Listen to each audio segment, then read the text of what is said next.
Hello, welcome to the HPTV podcast. Be back for Harry Potter and the Deathly Hallows Part 1. We're going to talk about the film and then talk about best way to adapt that part of the book. Mitchell, I do want to say I'm really proud of you. You almost never slip up and say HPV anymore. You say HPTV. You cut this down. I'm cured. It took some learning, but yeah, the TV show wise, it's been quiet in the land, but we've been getting, I've been watching the theme park stuff. Steven, did you see it's now open to the general public? Just saying. But yeah, I'm living vicariously through TikTok, That's right. I've tried to pulse because I have a few contacts and be like, hey, do you have any ins? But they don't, or they just use their ins on people they like more than me. They want to take their siblings or their spouses instead of me. It's like rude. Horse. Now that team previews are over, now I don't think they're going to offer any sort of discounts for a hot minute. So I know they're going to be. You can come in November with me. It's fine. I'm going to go sooner. I'm just figuring out the budget piece. I'm just going to not take my kids. I'm going to go by myself. I film tons of content for the pod. That's what Hannah doesn't listen to the podcast. I don't know how I'd sell her on it, but I'm like, I want to do one day with you or whoever else in the family wants to go. And I was like, I want to go by myself for a day. Could it be maybe it could be my birthday present. Yeah. Just let me bask in the theming and ride something too many times. And anyway, you only get to use that card once a year, so you might as well. You'll have like a pretty young baby at that point, you'll have though. A baby. You'll be staying with somebody else, and you're gonna stick her with the baby. Steven, the baby will be with you. That's why they're going to Florida for a birthday. I don't want stuff. So it's a free birthday gift to and it's not that I don't want to be there with my wife and child, but my child's not going to enjoy it. It's going to be too small. I should say probably be irresponsible to take your child there. It would at that age. Unless you're just going for pictures and then leaving or something. Have we clarified for our listeners that we don't know the gender of Mitchell's baby yet, and that's why he refers to the baby as it? Yes, but it's also important to note that I have called babies it long before there was like a discussion of pronouns. Like when Christopher, our oldest nephew, was born 20 years ago, and we knew it was a male, I still called it an it until like 2 or 3. So it has, but yes, we don't know the gender of my baby. But even if we did, I still might call it an it. And I love babies. Babies. So I was going to send you guys this TikTok I saw earlier. So this probably happened to you guys too, but as we have been sending each other more and more Harry Potter stuff, and as news comes out about the show, the algorithm has just really picked up on my Harry Potter love, and so I get so much stuff now, it's almost too much. But there's a really cool one, and I've seen similar TikToks before, but it was it starts with someone ripping the covers off of a set of Harry Potter books, and then make a custom set, which is pretty cool, and I'm curious how much that would cost to have someone do that. So I definitely don't have skills to do it myself. But I thought it was really interesting because what she did was the spine of each book had a different wand on it, like a different wand silhouette. And then kind of the inside cover page it was almost like a newspaper type print from, the movies or, the themes. And it was kind of cool to see what she had used as kind of the newspaper page for that book. And what was the wand for that book? So I was really curious, thinking wands first. What would you guys say if you were thinking through the different books? Which wand would you say represents each book? Wow. I think number 1 is Harry's wand. It'd be Harry's, yeah. Yeah. Right? And number 7 would be the Elder Wand. Number 2 would be Ron's broken wand. That would actually be cool. Not what she did, but I like that. 3 could just be an umbrella. Sirius's wand? It's like the Sirius book? No, he's not even his wand. He doesn't even have a wand most of that book. I was going to say Sirius wand. Lupin? That's something that never gets explained because doesn't he have one later? They wouldn't know where it came from or anything. Yeah, that's true because he can't have his regular one. Yeah. He's in the underground wand business. Lupin for 3? Maybe. Yeah, I think Lupin could be good for 3. I also for 2 would like an umbrella for Hagrid. Oh, the umbrella could be cool. That's good. I was going to say the wands that get mentioned are the 4 champions. Cedric. The weighing. That's where they have the chapter called The Weighing of the Wands. R.I.P. Cedric. Use his wand. 5, then Sirius's underground new wand. I would maybe Umbridge for 5 would be cool. Well, yeah. When you said R.I.P. Cedric for a minute, I was worried Robert Pattinson died, but it's fine. He's fine. He's fine. He's still good. No, start rumors. He's getting old like us, but Well, 6 would be Snape. That's an easy one. Wait, Steven, do you have answers to these, or this is us conjecturing? No, this is just conjecture. I mean, I could look up the video and see what she put, but I would remember like thinking like, oh, that'd be a cool thing to talk through with them to try and figure out which ones go where. Because you got to figure like, do Ron's and Hermione's ones go on? Do they get a spine? Which one would it be? Which one is more Hermione's story? Which one is Ron's story? If you want to go through those main characters, McGonagall, does one of hers go somewhere in there? It would be interesting. I remember I used to, as a kid, really think about between Ron and Hermione who was participating in the finale of each book, or like how big their role was in that, because they're both out of commission for a couple of them because of injuries and things. Yeah, but there's not really a book that I think truly separates one to let them shine, which is maybe good. Maybe book 2 for Hermione, because she did like literally take the hit and get petrified. So maybe she gets to take that one. I have one more theme park thought that kind of goes with this, and we could probably make this with AI. But when you get off the Ministry of Magic ride, the souvenir picture is a Daily Prophet thing.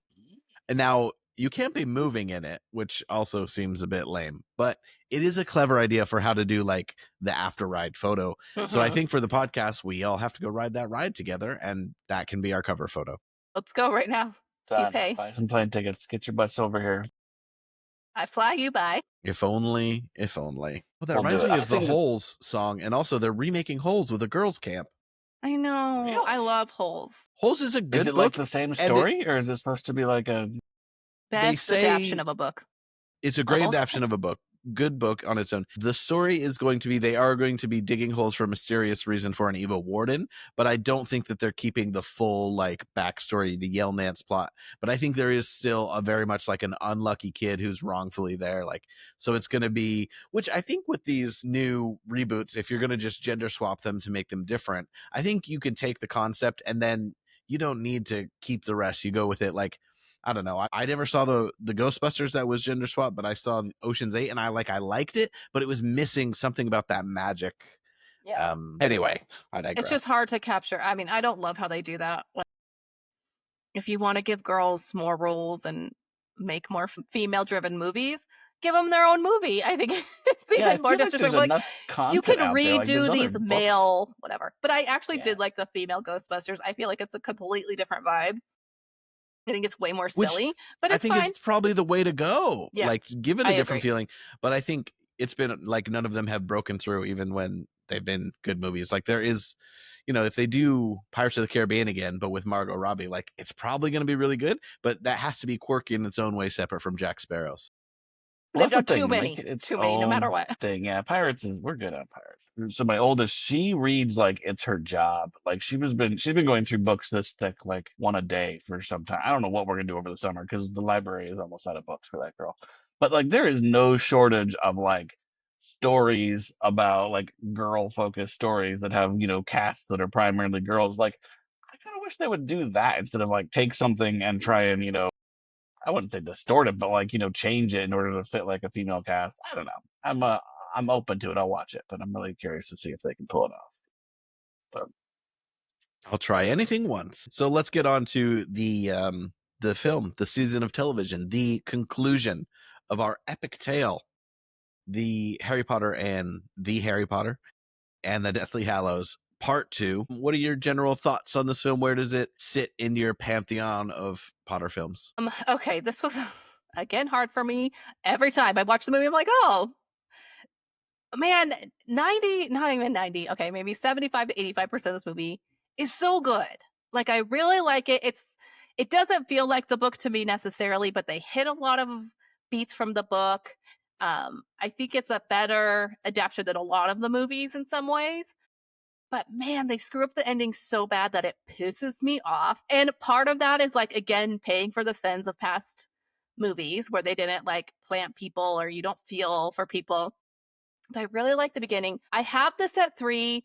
Part of me wants to swap it for 2 with 6, but it's hard because it's really up until the ending. I'm like, okay, this is a good movie. Like, it's not exactly how I imagined the book or anything like that. But then it gets to that end and I'm like, ugh.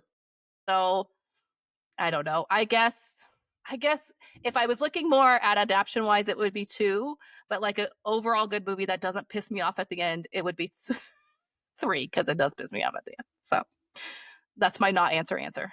Next. I'm going through my notes actually because I was trying to remember what I put down. I was like when I originally ranked them all, and I went through before we did all the rewatches.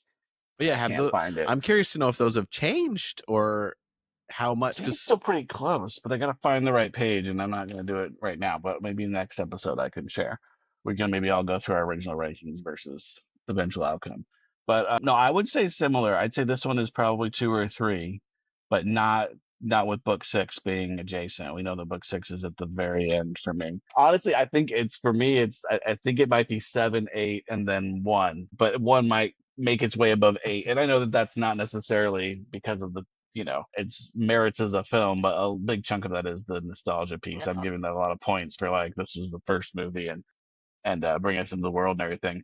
But I really liked it. I think of all the movies, this is the one that's the most like an action movie, like the pacing and just the battle scenes, and you get a lot of that really like big, this is a big conclusion to the series. I think they did that really well.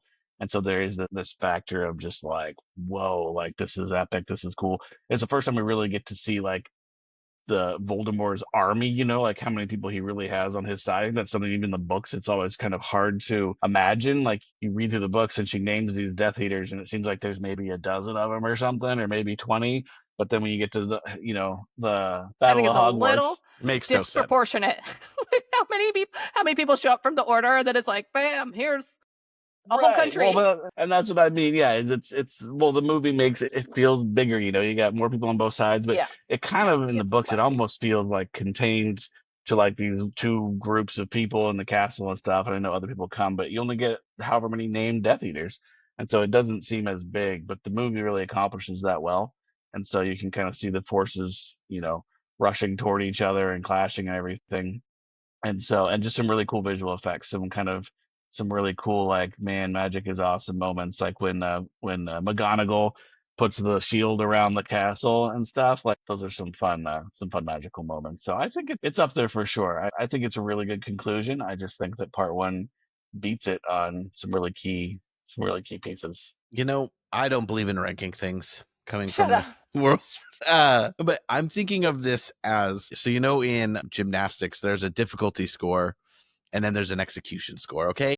That's kind of how I am. I have 2 different scores. This movie had so many things to do and it nails a handful of them, and even like enhances, or like you said, it makes it bigger. It visualizes some things that you couldn't quite just put into a book, and I think it does some of them really well. It misses on a couple of key things for me, and because of that level of difficulty, I remember walking out. I actually remember reading the book and walking out of the film thinking the plane was landed. Like they did a good job at it, because endings are hard. Okay, we tell George R. R. Martin. Anyway, poor Follow George. We don't want to shame He's you. Still alive? Or Patrick Rothfuss. No. Yes, Wins is coming. Anyway, here's where I'm at. It's 4 or 5, and it's because there's that ending. I think it's because I love the ending to the book so much. I don't like the way Harry deals with the wand in this, and they have that final wispy conversation. It's unnecessary. That's my problem. I'm not going to go into my howlers yet, because there are things that I absolutely love about this. It feels epic. Now, the battle at the end and how many bad guys are, that doesn't make sense with the Wizarding World proportionally. Also, you don't get the people coming in from Hogsmeade, because one thing we know about Voldemort is he needed to bring in like the werewolves and the giants. He was trying to get more evil being, no offense to the werewolves and the giants, but most of you are bad. He was trying to get more support. I think, and there's some high execution thing. The conversation with Dumbledore is okay for me. That passed the bar. But like the Prince's Tale, it's not bad, but it's so much richer in the book. It is set up so much better. And that's the thing, is actually seeing everything and a lot of characters converge on one place. Because like there are big characters that have off-screen and off-page deaths. There are characters that don't even come back for this that probably would have. And I'm like, ooh, I wonder if in the TV series they could have some people that don't even come back for the final battle in the book be there. Because why not? Why wouldn't they show up, for their kids? You'd think get everyone in there. Everyone to defend. Bring everybody back. Everybody. And then someone doesn't come back and we think, oh, that a-hole didn't want to come back. Like Johnny Galecki didn't want to come back for the finale of the Connors after 40 years of Roseanne and the Connors. Quit being selfish, Johnny. Anyway, so I just think There are a couple things that frustrate me That about was something this, I but really loved about the book and had me excited for the movie was kind of that reunion. Like Oliver Wood's supposed to show up again. Like all these other characters you haven't Yeah, I seen for a have while that in who my notes. graduated. Like where's I Neville's I do forget his name. grandma, The Weasley brothers' friend. Yeah, Neville's grandma. Like those people Oliver are Paige all Wood. Jordan. supposed to show up. Yeah, that's what I He said. did say Oliver that. Wood, he was the first one, and the girls would like that because Oliver Wood was one of the girls' Such a favorite things in crush. the show. They They all wanted said he was his so Oliver hot. Wood. Just needed a little waxing, but he was hot. Well, because I do love the scene when they come through the tunnel with Neville. I think that's really well done, and I think one of the best lines in the entire series is in there where he says, "What am I, Frankie first year?" And Seamus is like, "Well, that's Harry Potter." It was hilarious, and Frankie first year is like that's not from the books, but it's like an in-world thing that people would say, like like a silly, stupid person calling him a Frankie first year is such a Hogwartian term. Anyway. Just a noob, I yeah. digress. Yeah. Do you guys have anything else positive to say before we'll come back to positives? But is there No, we something will. I think just applicable? overall, I think what Jamie said is key though. Like there were so many good parts about it, but the ending just didn't hit, and then just the way he handles the wand. I know we'll get into it and stuff, but just some of those things that just don't match up. But I'd say the thing about the book that's so cool is that moment, like the conversation between Harry and Voldemort, so many things click into place in that moment, right? There's like the satisfaction of like, okay, all these things have really culminated in this moment and it's a book, so like it's based on the conversation and not necessarily the action.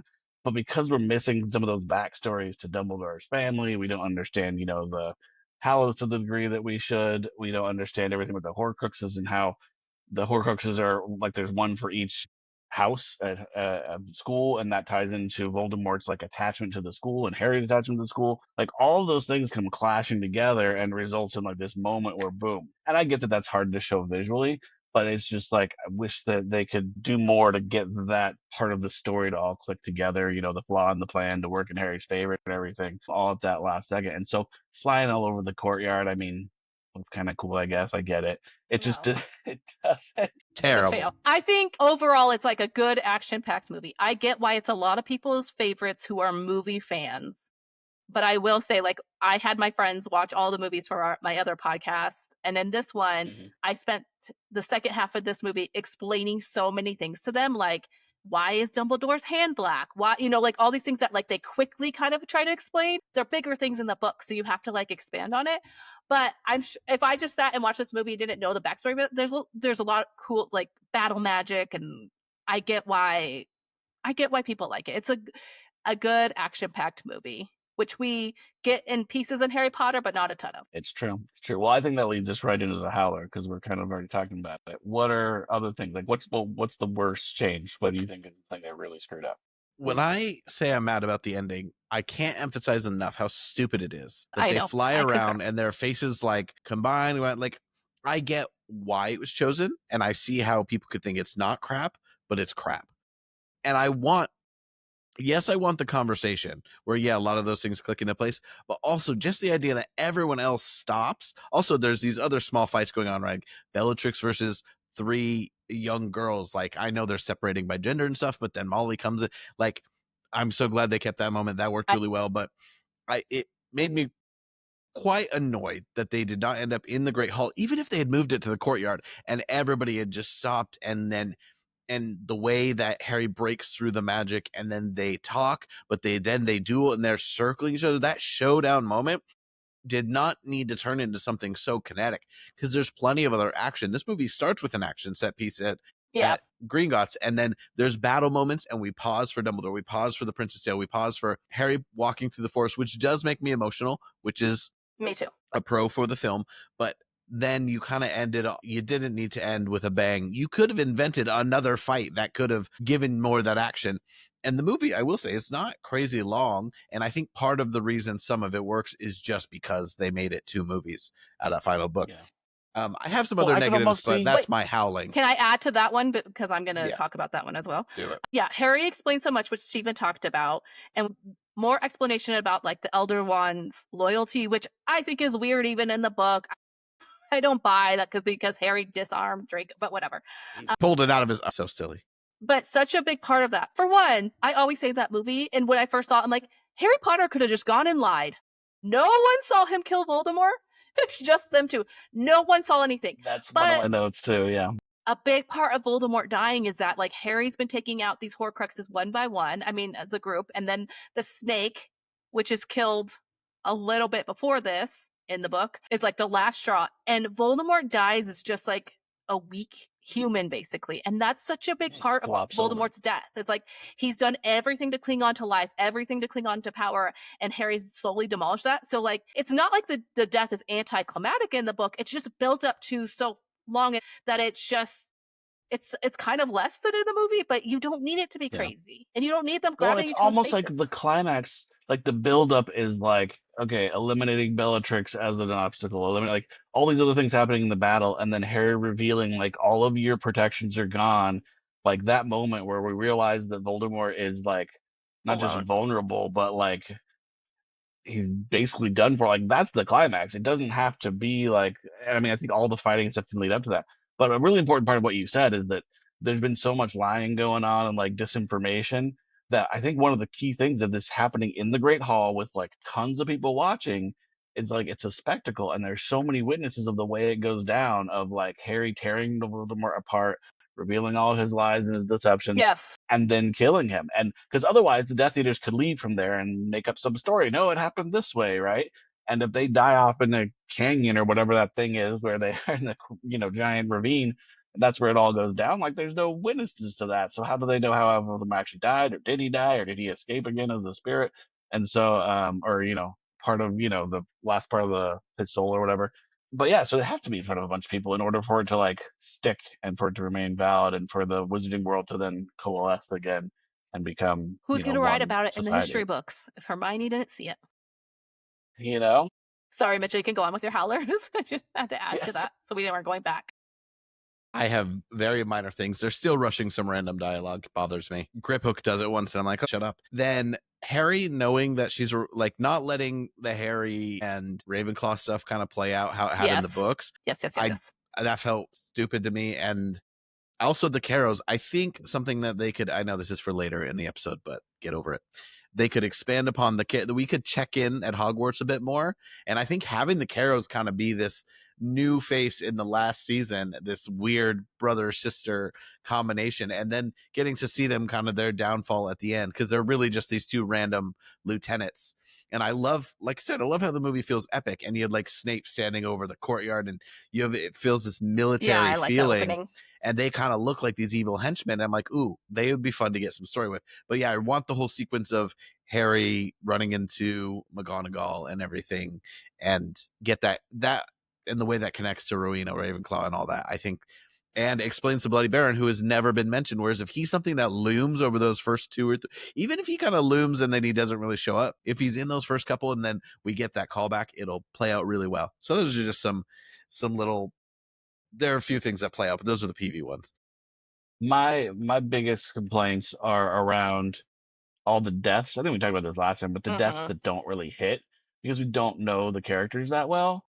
So Fred, Tonks, although I think they could have had Lupin. Freds. That's the thing that pisses me off. Is like They in could the have. last You're right. few movies, Fred and George do have a bigger role. They could have given Fred a proper death send off. It pisses me off almost more than the Voldemort thing, because Fred dying is like such a big moment and also such a quick moment. Remember, like it's the end of that chapter and you're literally like, wait, what happened? What happened? I literally had to go back and be like, what? Yeah, no, it's wild. And I think the same thing when you look at like some of the positives. So like the house elves, right? And Creature leading the house elves and then coming to join the fight, which again makes more sense once you have like these other creatures pulled in from Voldemort's side and everything, right? To kind of boost his numbers. So those, and then like Percy's return, like in the movie, that's like barely even happens. Like no one really understands, I think, what a betrayal it was and how big the fight was and all that kind of stuff. So I think there's just some of those moments, and again, we've talked about so many times, like it just ties into like previous movies, and it wasn't set up so that we would care, and so it's really hard to get a payoff, those emotional hits in this finale. Okay, here's mine. Some will be kind of repeats.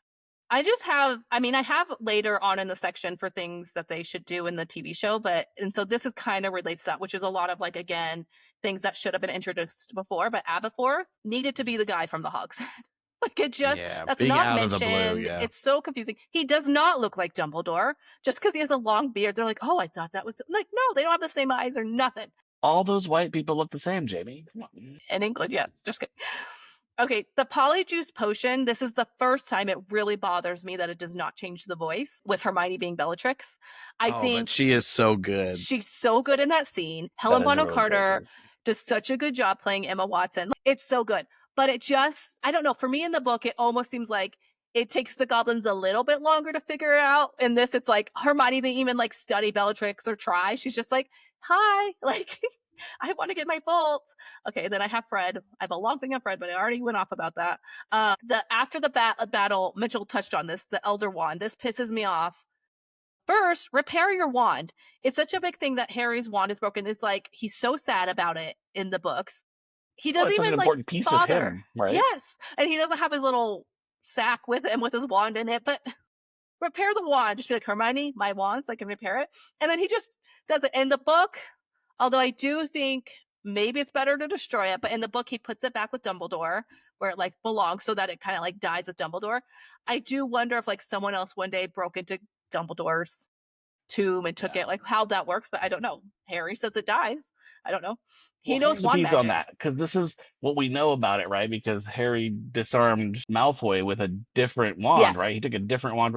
So, like, all his years as an Auror or with his kids, like, no one, like, caught him by surprise and disarmed him. And so that wand that's, yes, buried in Dumbledore's tomb, it owes its allegiance to somebody. So, like, it kind of has to be destroyed, or else it's gonna end up coming back into play at some point. So I get that, and I understand why it needed to happen, but it didn't.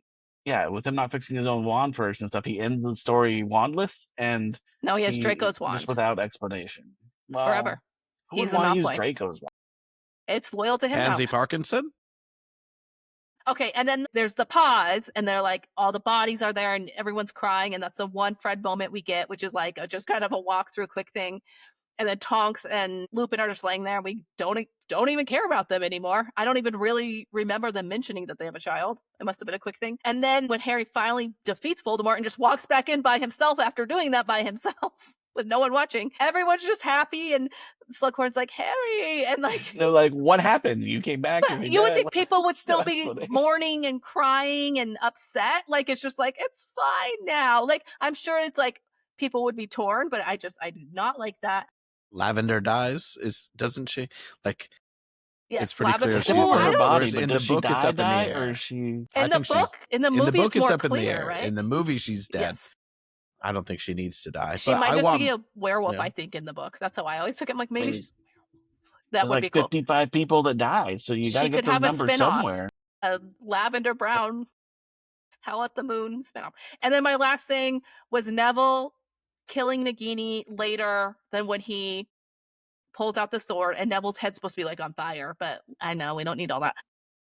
I just think there's such a thing in that moment where like Neville immediately kills a snake and Voldemort just knows. I do think the scene where he does kill the snake is a cool scene, and I like all the snaky smoke, but it makes me mad that Neville doesn't do it in that big moment. And when Harry like is like, bam, I'm alive, and Hagrid's like, what the fudge? Okay. The part is so satisfying in the book, though, when It he is. pops up and like Hagrid is. It's And like, you feel he's over here so kicking bad some for butt. Hagrid because he's just like I carrying his little know. buddy. Okay, Harry had to pensive. see them. Do we want to do positive and then go back to the? I feel like the changes that could have been made are mostly big. Like, and we did we've explored through some of these, like, why did they do it this way? But I'll do good. I'll do a few little good things. What do you have, Jamie? Hold on. I did forget to say about the McGonagall Ravenclaw room scene. I don't like that, them cutting that, because it shows how much Harry cares for McGonagall. And there's a lot of things in these last couple movies where she like is basically telling him that she cares for him and that she's like, she loves him, and he never reciprocates that. And this is a like big way to show that in the book. And but I also hate spit, and I don't want to see anyone ever get spit on. So I'm okay with not seeing that. Yeah. But yeah, I think that part, like, I remember it making me emotional. That and Fred's death, like, quite got gosh. me at the end of this. And Maggie Smith, obviously was incredible. Rest in the most peace. And she gets to show off, like, when she brings the statues alive, which is a cool addition. Yes. I mean, in the book, we know that the suits of armor do, but in this suits of armor, I guess it's the statues, and the way she's excited about it. I think the one where she tells him to blow up the bridge that I don't think should exist is a little silly, and Seamus just being a pyro just doesn't work for me. So call back to book one. So I don't know if Or this is a movie small one. change that could help, but I don't like the boathouse with too much boat. Anyway, get it. The look of the boat. The Gotta layout get of over the the boathouse. castle and the grounds in general, right? It became such an issue. I feel like over the course of the series, you just never knew where anything was and like what the heck was even happening. So And they now can that keep that. we're doing this gigantic thing.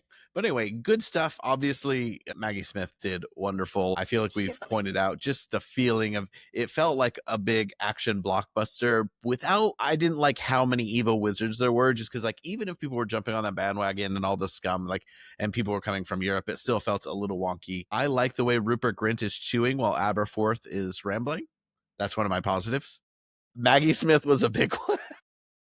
Maggie, well, I'll say this about Maggie Smith. Like throughout the movie, she's given like a couple lines, but she tells so much within those lines. Like she was just so good. I love Maggie Smith. Well, like I said, they're never going to beat those older actors. Like everyone comes in and does so well. And that's like, I think I've said Harry walking through the forest is pretty well done. It does make you emotional. Like him that battle going through his mind. Like, I think you can see that. I think that Daniel Radcliffe does a good job. I think this is one where things could have gone quite badly, and he does very well. I think, yeah, I don't know. It's an overall enjoyable film. I don't love the way the staircases are, but like some of the extra battle stuff where they're going around the grounds, like it works. I did not see you going for the staircase. You know what? I'm trying to think of positives, and I liked the movie. I just watched it, but I'm coming up with more negatives. Maybe there's a reason this is 5 on my.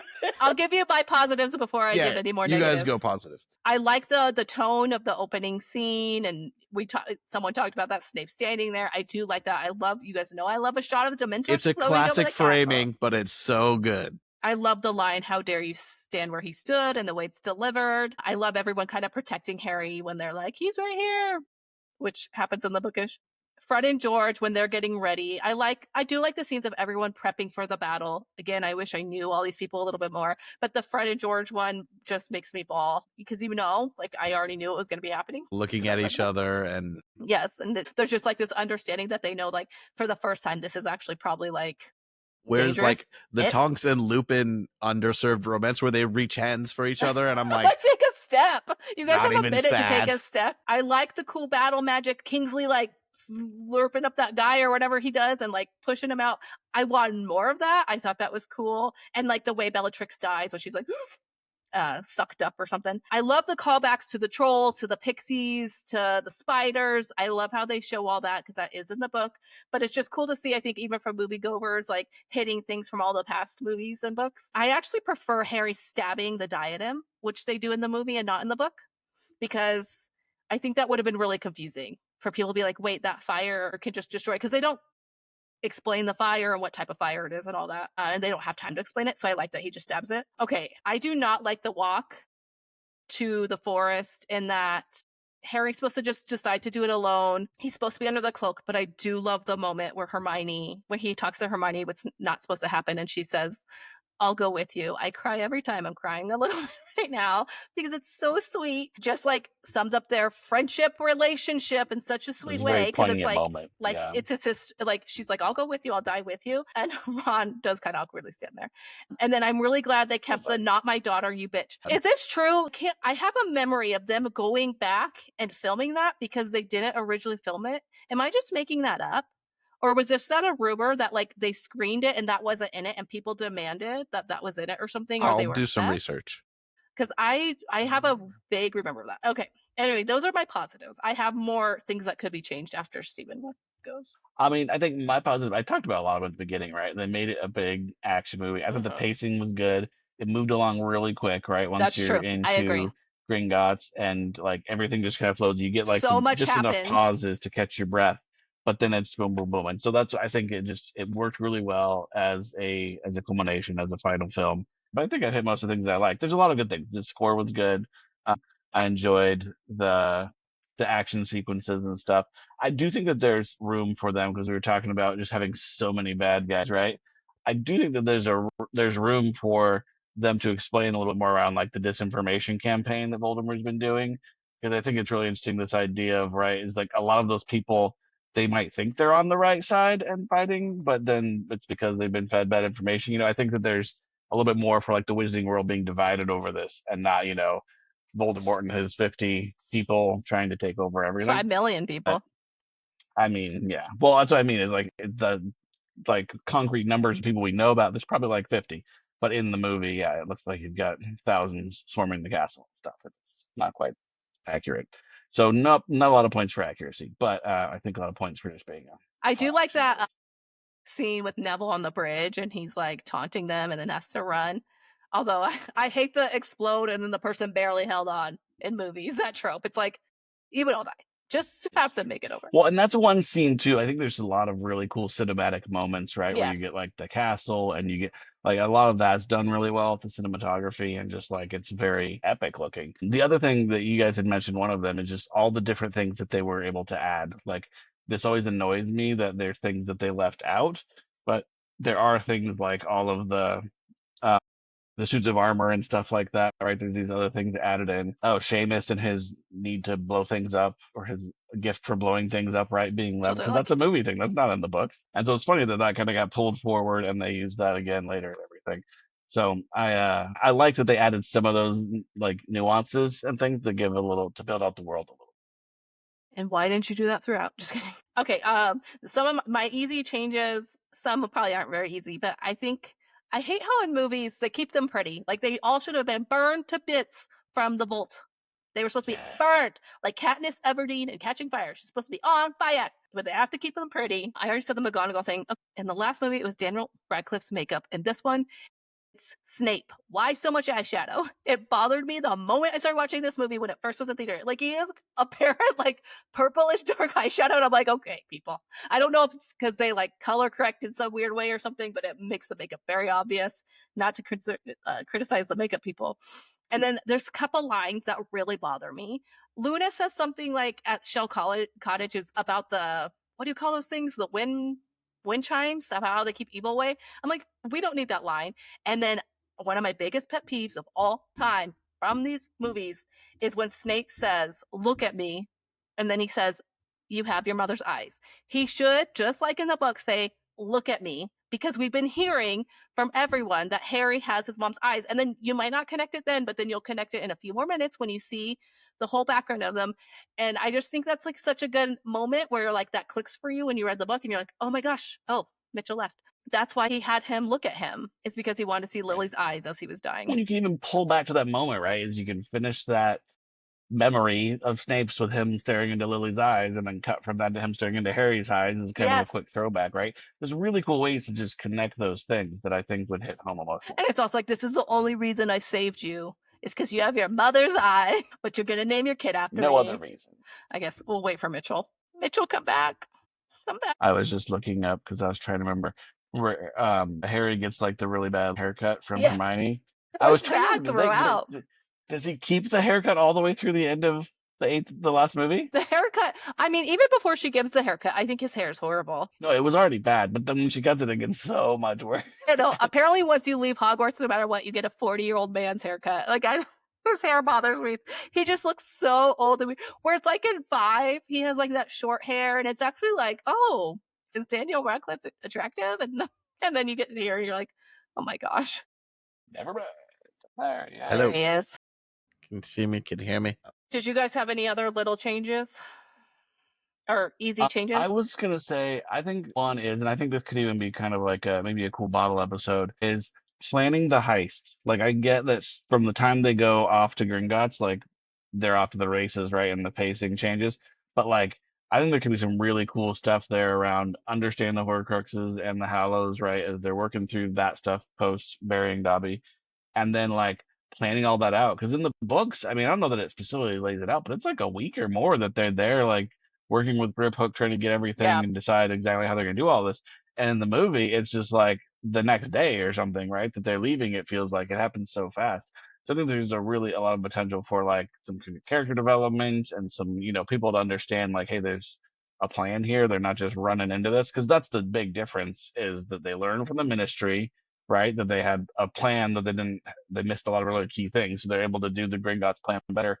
And then when they have to pivot to Hogwarts, it's a big deal because Hermione says it like, we don't have any time to like plan anything or get anything ready. And Harry's like, we got to go now. So they're flying by the seat of their pants again. And I like the idea of drawing that contrast. So that's like the one thing that I would spend more time on. I like that they're in the book. There's this tension with Griphook and with Fleur, and Bill obviously telling him about Griphook. We should know. Yeah, we get to know. I think that speech where he says goblins consider something goblin made. Essentially, if you buy a goblin made thing, it is rented, and upon death, it should be returned to the maker. So the maker is the owner, not the purchaser. I think that is like something that the logic tracks. Like I get why goblins would feel that way, and so I think if that was explained to Harry, and that it's more than just Griphook being like, I tricked you because you thought you were tricking me. Although even in the book, I thought, why can't Harry just be like, hey, I'll give you it after I'm done with it? Anyway.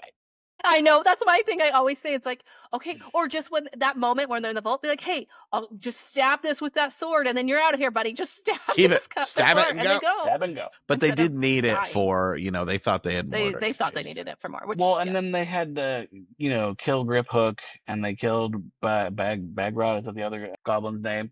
Like in the books, they kind of run off. Like they just get out of there on the dragon, and there's not like all the death. They kill no, I think Voldemort does kill the goblins in the book. I think there is a because I know he's in a room full of wizards when he gets Harry, the news, and he kills everyone in the room. Maybe not. Okay, maybe that's it. But Harry like flashes. But they specifically in the movie they show Griphook like one of the dead bodies on the floor, and I was like, oh, yeah, really? Because you kind of it's mixed feelings, right? Because you kind of like a little traitor, but at the same time they plan to screw him. So. But with Bill talking about that, and just in general, I think this is a theme the show could hit on a lot more, is the way wizards have treated other creatures. I don't even know, it's like, but goblins and giants. And so, like, they've been so afraid of them that they've like put them in these little bubbles. And the reason, like someone mentioned earlier, is that like why they're all keen, not the goblins necessarily, but other species, I don't know, are keen to join Voldemort is because wizards have like not allowed them to use their magic or not allowed them to do this or that. And I mean, it's the whole house elf thing too. So it's just like a big lesson about like, this is not how we should be treating people or creatures, whatever they are. Well, I think there's just so much there too around like understanding them, right? So if you understand, like Voldemort completely ignored house elves and their ability to apparate into places that he couldn't and stuff, right? And so that's kind of what did him in the end. And then with the goblins, if you stop to understand like how they really think about these items, then that could really change the way that wizards interact with goblins, right? But instead they just kind of like forced them out. And so had Harry known that a little earlier and maybe been more mature, he could have leveled with Griphook about that, and taken his understanding of what's important to Griphook and built trust, right? Instead of just let me borrow the sword for a week. Conflict. Really. But there's some life lessons in there that I think would be kind of cool to spend a little time on.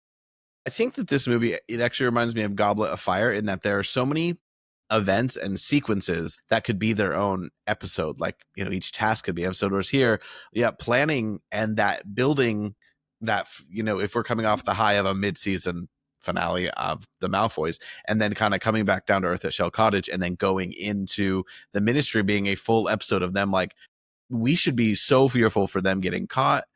I just think there's so many different spots where they could do a full episode on smaller events, although you want it obviously to have pace, and you got to have some A and B plot lines in places, which could be cool because once they arrive at Hogwarts, there's so many different people to keep track of.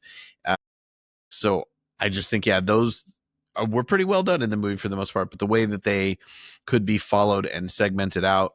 And the real question is, how much will they slow down? Could they do a bottle episode?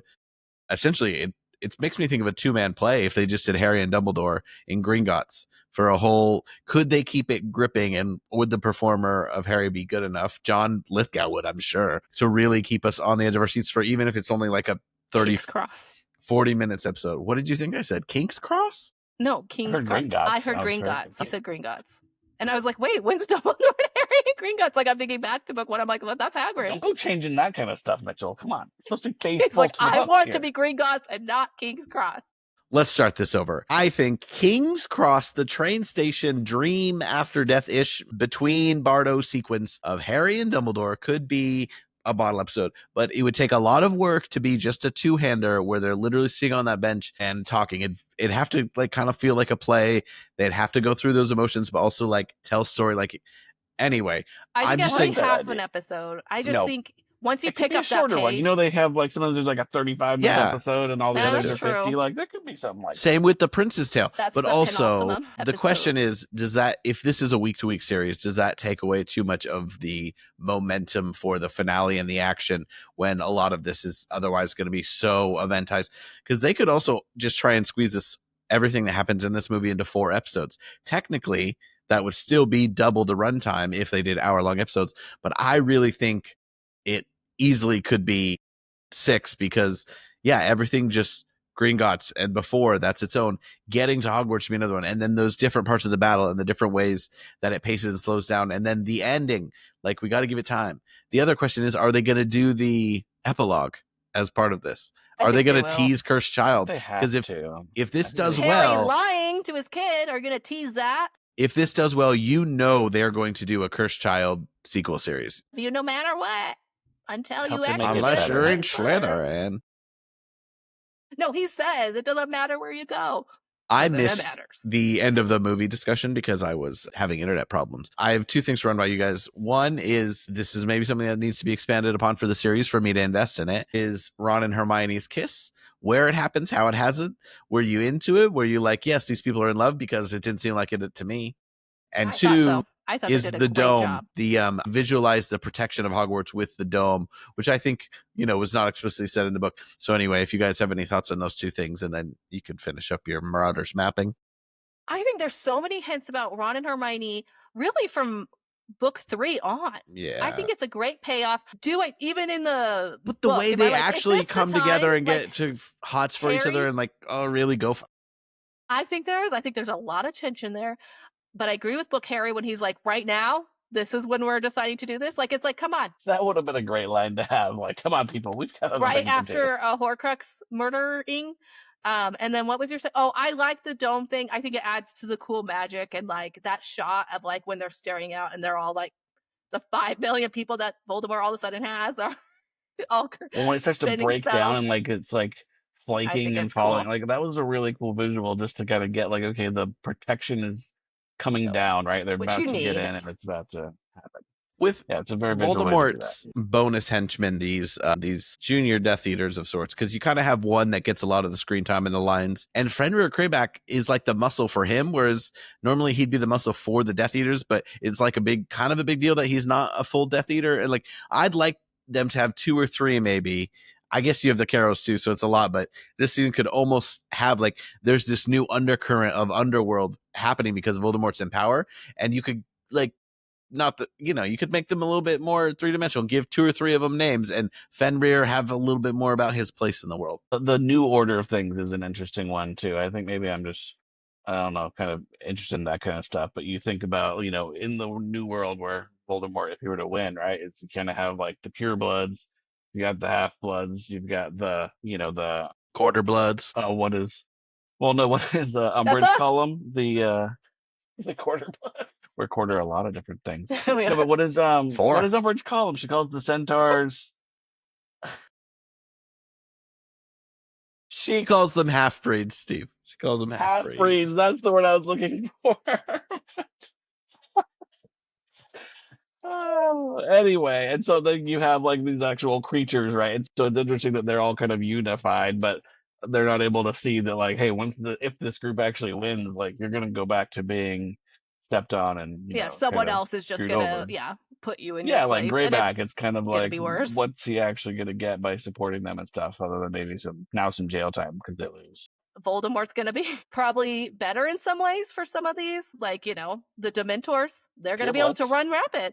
But like, when it comes to like goblins, who I will say don't really pick a side, they probably should pick the side of the wizard, like of the good wizards, like, I don't know, it's very bad. But each of those dynamics is interesting because it's like, will they not let Greyback become a Death Eater because he's not fully human. So they'll use them for their power, but they won't actually make their life like Lupin's trying to convince the werewolves to some degree, like, your life's not going to be better. He's going to use you. And then, yes, maybe you can be out and about, but you're not going to have some sort of flourishing lifestyle. And the goblins just going back to stepping are the ones who like get positioned, to be like, well, we can still be the money people, but I don't know. I guess during the books, I was like, wait, of course you should realize that Voldemort would not be a good person to lead while you're anyway. I think that's important. There's all those little dynamics that are going to be able to be explored more.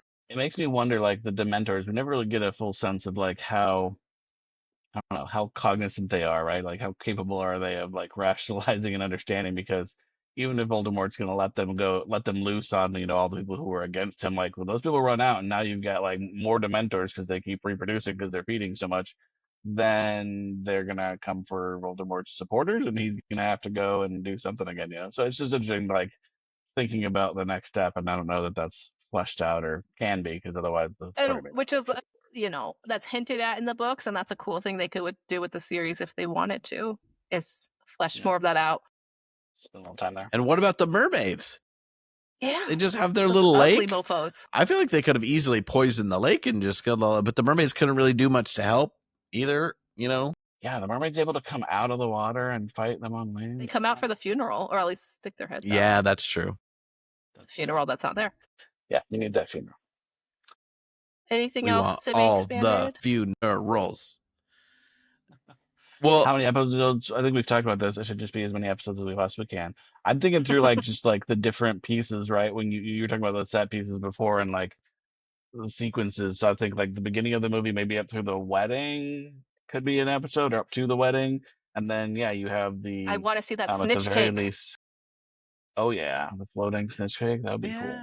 But then you have the but like the Ministry of Magic's section, right? And then they're off in the camping for a while. Like, I feel like there are actually these breaks that could easily fit into a good, 10 to 12 episode 14. Season. And yeah, I mean, even 35. better, 20. Why not go back? I will do for a TikTok 22, sketching like, a lot out of one shows. of each. Well, they could do a break in the middle of the season as well. They could have like a 3 to 6 month break.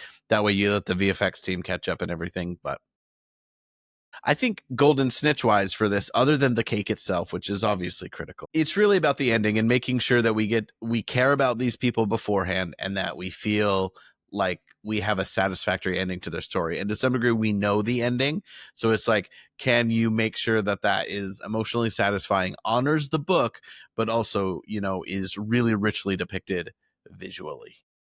Well, and I just think the coolest thing about this part of the book is that, like we talked about before, you're seeing like Oliver Wood, you're seeing Neville's grandma again, like people we haven't probably seen and at this point in the show in a few seasons. And in the book you haven't seen in a few books, but it's like paying homage to all that. You're seeing all these characters that we should have grown to love or at least know who they are at this point. So I don't know. I think of like the endings of other big shows of like, or like Game of Thrones, where it's like we followed all these different people on their journeys and then they all come together in the end, which wasn't done that great. Harry also still the protagonist, because as opposed to different shows where other people are the protagonists walking around, it's still Harry. So, and it still comes down to Harry. But the fact that he does it for all these people he's met on this journey, and he does it for the love, and love is just the big thing at the end, and that Narcissa saves Draco because of love, and all these people are there because they love each other, and people are coming in to protect their kids from this battle. And McGonagall clearly doesn't love the little children because she lets them stay in battle, but in the book she just. But I just need that all to come to a head, and then kind of slowly end off with like just Harry doing what he has to just save this world that we hopefully will care about at this point. All I can think about now is Game of Thrones and how long you wait for some of those people to get to see each other again. And it was satisfying once in a while. And then I was thinking, well, if George R.R. Martin wrote this, what book does Harry die?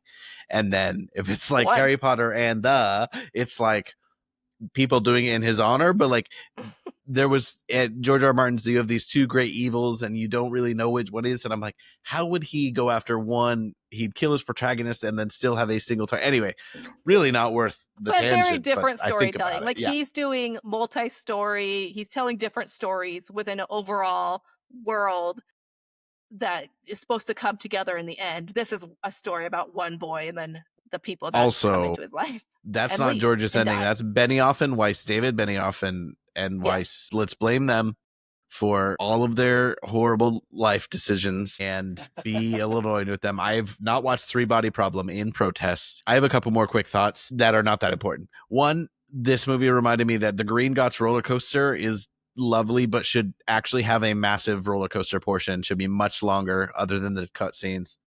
And also, it annoys me that on most streamers, and I don't think Netflix was always like this, you can't pause it and look around. Because, like, when it went to the DA section where you go through the tunnel, I wanted to pause it and look at faces. Well, no, I don't have the ad version. I'm rich. No, I'm not. Really not. I have the ad version. It just, like, darkens it and shows the title in big, so you can't really see what's on the screen. Anyway, that bothers Movies me. Anywhere. That's where I watched it. Okay, I have a lot of I could have done things. that.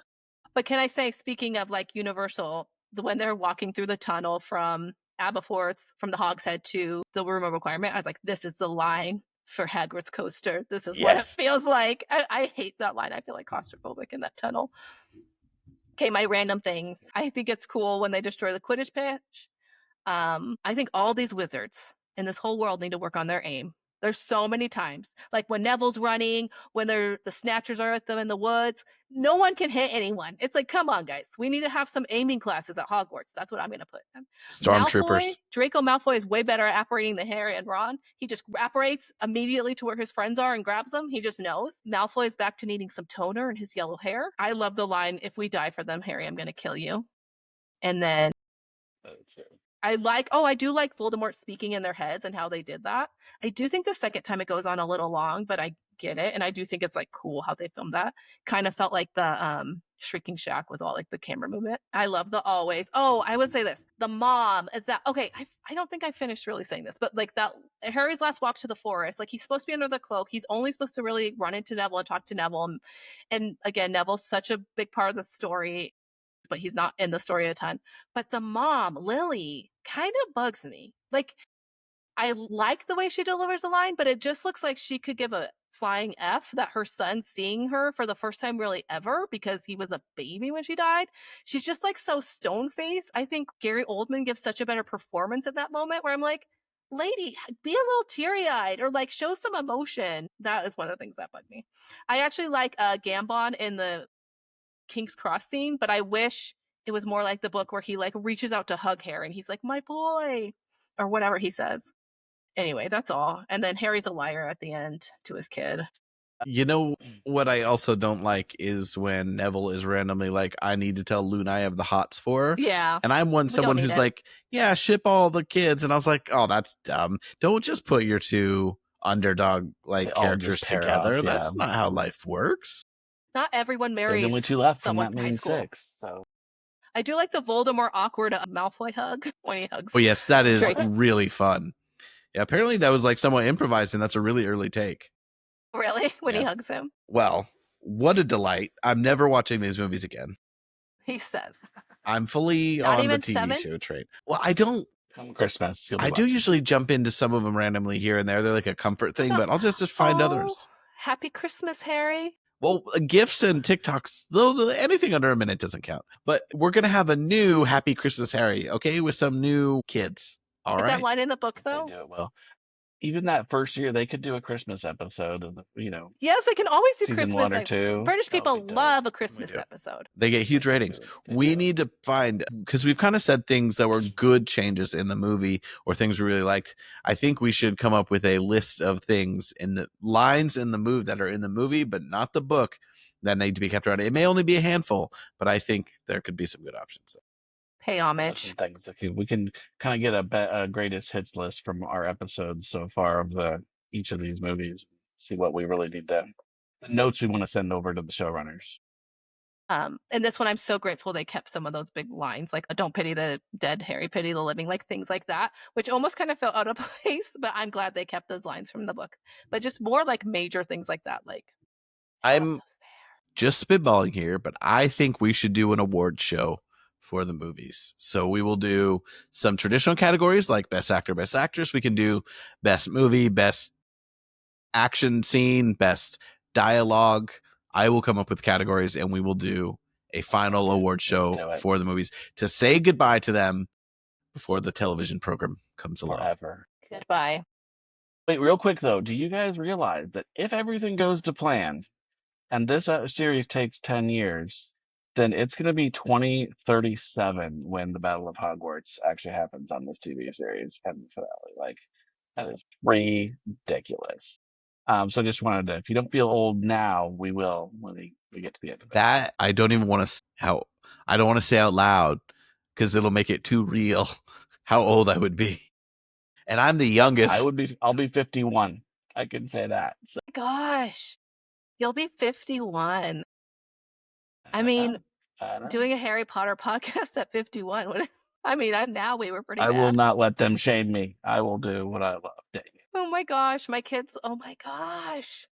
My kid will I know. My kids. There's only my two oldest are about to turn 9 and 11 in the next few weeks, and they are going to be 12 years older than that. We keep talking about our kids watching this. They're not going to want to watch it. They're going to be out. There's a decent chance you will be a grandfather by the time this is over. It's possible.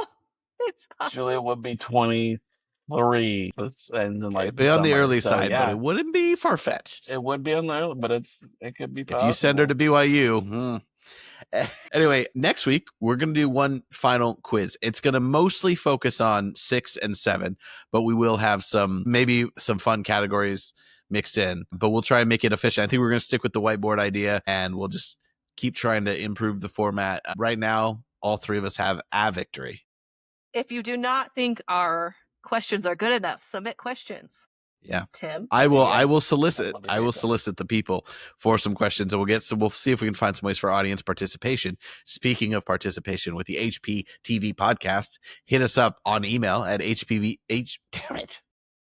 Steven. You cursed it. At HPTVPodcast@gmail.com, and then we are on Instagram and TikTok at HPTVPod, and it's very fun. Harry Potter is fun. That's why we're here. Having fun isn't hard when you have a library card. Wow, was that from Arthur? That was true. Yes. Nice. I'm glad I remembered that. It just made me think that when you said having fun. I encourage learning, and not learning, reading. Both. They kind of go together. I'm really nailing it. Can't learn everything from YouTube. You need books too. I know. I'm getting back to books this year. I mean, it's mostly been fiction, but I'll learn soon enough, All right. You have to at some point. Peace out, snitches. We're leaving. It's good. We're done. That was a peace out and also a British bird.